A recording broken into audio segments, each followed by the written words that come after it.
Hi, and welcome to Let's Be Real, a new economy project podcast.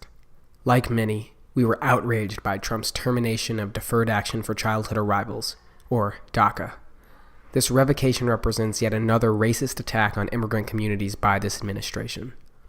Almost immediately upon releasing this decision, documented youth, organizers, activists, and allies took to the streets all over the country to demand justice. This episode consists of sounds from the rally in New York's Foley Square, one of many of the actions that followed the announcements, some thoughts from protesters there, and an interview with Make the Road New York lead organizer Walter Barrientos about what is at stake and what we must do to support the immigrant youth who continue their courageous fight for justice. Strap in, strap hangers, and let's be real.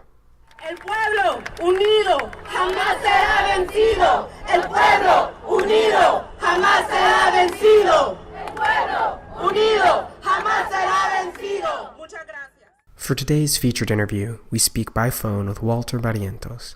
Walter is a longtime leader in the Dreamer movement and currently works as a lead organizer with Make the Road New York. In expectation of the announcement that Donald Trump would revoke the program, Walter went down to D.C. with a group of 500 activists from around the country to participate in a national day of action. We started off our interview by asking Walter to describe the scene in the Capitol. We were there with probably somewhere around another 500 people who were on site when the administration made the announcement and who took direct action in D.C.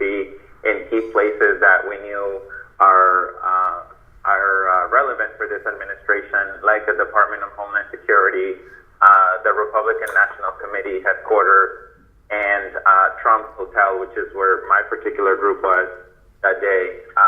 And the idea was to make our voices heard and demonstrate, just like we had done in New York City the week before, that our communities were not going to take this assault on our youth and our dignity, our collective dignity, lightly, and that we were ready to be responding and that we're going to stand up for our young people. Noting how many young people use this program to build lives in this country, Walter went on to discuss the tremendous amount at stake for documented individuals and their families. So we know the impact of this announcement is that probably the majority of the 800,000 young people who have the Deferred Action Program work permit will fall out of immigration status in the next 2 years. There is a small portion of them whose permits were going to expire in the next 6 months, who will be allowed to do one final renewal. But there are young people, like a young boy I met yesterday whose work permit is expiring next August, and so now he has 11 months of protection from deportation and being able to work that are going to change their lives, because these young people are going through moments in their life where they're thinking about college, they're thinking about supporting their families, and all of a sudden this administration has decided to snatch their work authorization and put them in a path to deportation for many of them. This decision has brought so much uncertainty to immigrant communities around the country. We asked Walter what advice he would give to the documented community right now. Effective when the administration announced their decision, they are not accepting any new applications for relief. So any young person that recently became eligible or became aware that they were eligible for this form of relief can no longer apply for this work authorization under the Deferred Action Program.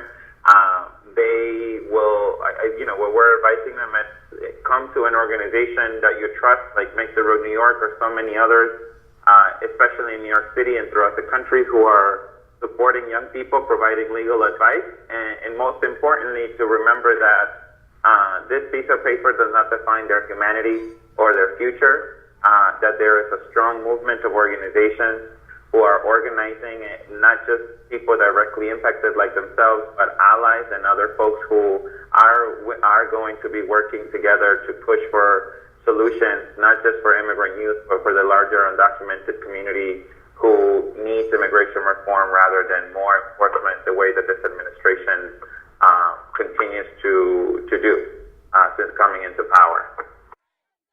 While Walter was down in D.C., many New Yorkers converged on Trump Tower and later in Foley Square to show their support and solidarity. I'm only here because because of all the dreamers who fought for me, before me, and I am so proud to be standing here to fight for you now, and I will be here every day if I have to.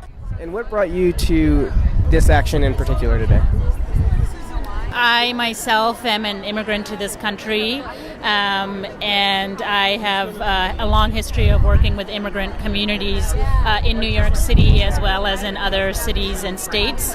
And I know that many families and individuals that will be severely impacted by this decision around DACA. And even though the quote they have is 800,000 people will be affected, those 800,000 people who are under DACA would have family members and friends, and so the implications of this decision is much broader than just 800,000 people, but will have impact on our economy, on families, and in communities. Before we go, we thought we'd end the episode by asking Walter what New Yorkers can do to get involved in this crucial fight for justice. I think this is what we have been hearing from many immigrant families who see themselves directly targeted by this decision of the administration or the aggressive immigration enforcement that's happening around the country, that it means a lot to them to see non-immigrants, particularly white allies and other allies, other community members, stand up and be part of these actions, because it is increasingly feeling dangerous for immigrants to take action on their own. The other part that we are asking everyone to do is to really show up consistently, that this, to understand that what's happening is a major assault on immigrant communities that I think will go down in the history of this country as one of the most inhumane moments of discrimination towards one particular group. And in this case, it's immigrants, not just Latinos, but Black and Asian immigrants who are seeing themselves targeted by this, and we want people to be part of the movement. That this is not something that we're going to solve with signing a petition or only sharing something on Facebook, but actually showing up to marches, showing up to town hall meetings, and showing up to the polls to ensure that we don't let our guard down again. We're all learning collectively what it looks like when we become disengaged, or we allow some of our members of our communities to be disengaged voting, where white supremacy can come into power in the same way that it has done in the past in this country. And here in New York City, groups are organizing emergency workshops and legal clinics to help as many people as possible renew their DACA status before the fast approaching October 5th deadline.